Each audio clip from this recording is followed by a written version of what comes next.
How you doing? It's Blue from Brushes and Blades, and today we're going to do something rather interesting, and we're actually going to kitbash a kitbash. And I'm going to teach you, on top of that, how I do some custom items. Let's get down to the camera, and I'll show you what I'm talking about. So, kitbashing a kitbash. I know that sounds crazy, but what I've already done is my Grey Knight Terminator, no, Grey Knight Terminator, well, it technically is in Terminator armor, is my Grey Knight Techmarine, who is probably my favorite thing that I've painted this year. Absolutely love how this came out. He is a kitbash between a regular Techmarine and the Iron Father Pharos for Iron Hands, if I said that correctly, with some small modifications and things I did and traded off. And what I did in creating this, I kind of thought about it as if, what if a regular Space Marine got blown up and like his right side is what got jacked up. So he's got a mechanical arm. He's using Iron Pharos' larger leg than the standard Marine leg, right? And so I kind of kept him half and half, kind of half Techmarine, half Grey Knight thing going on. It sounds a little weird, but that was my thought process. I love this backpack, basically. So I challenged myself to take my leftover parts and see what I can make out of it. And this is what the outcome was. So using just the leftover pieces from this and other bits and bobs that I had, this is what I came up with.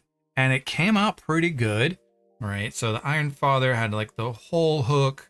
I chopped at the end and put the spike at the top and added the little skull that's at the end of a lot of the Grey Knight weapons to kind of just bring that feel.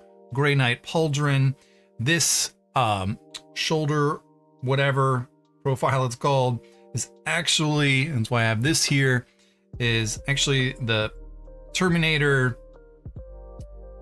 I'm spacing the name of it right now, but as you can tell, I cut off like this coil section and then put the barrel back on, and obviously chopped all the wires and off and stuff like that. But this is just one with already glued onto an arm. That was just for an example. And what I wanted to do was kind of mimic the arm here that comes with the standard Techmarine. And what I did was I created this, and this is a majority of what I want to kind of talk about today. And we're gonna glue this bad boy. I've already drilled the hole in here, and we're just gonna put this in here, something like this. But what I really want to go over in detail before we get started is how I made this. This is actually aluminum. This is technically called a, where did I leave the packaging? There's the packaging.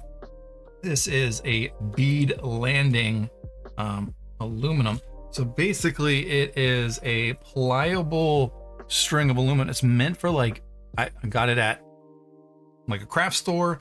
It's actually meant for like beads and making whatever out of, right? But it's a super pliable metal. And all I did was I have some, and this is 12 gauge. I just wanted to confirm what gauge I bought to get this thickness that kind of matched.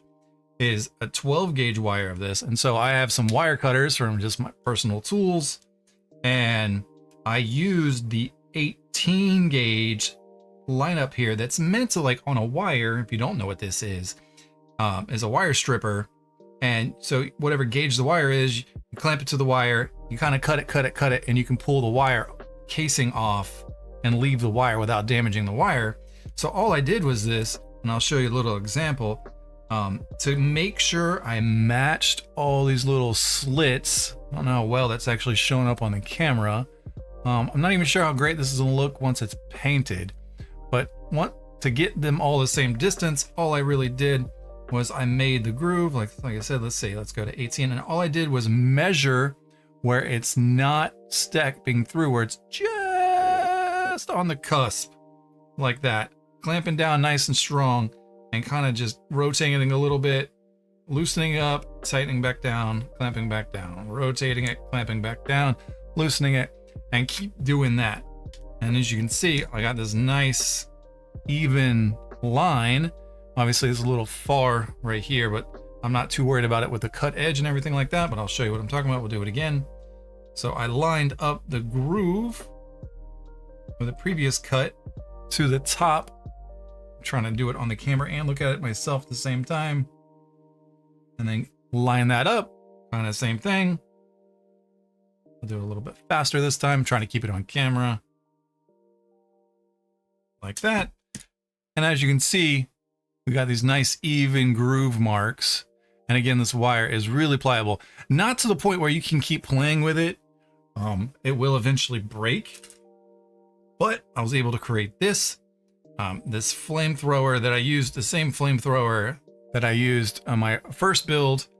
I think it's from the normal Space Marine Dreadnought leftover piece from another kitbash that I did.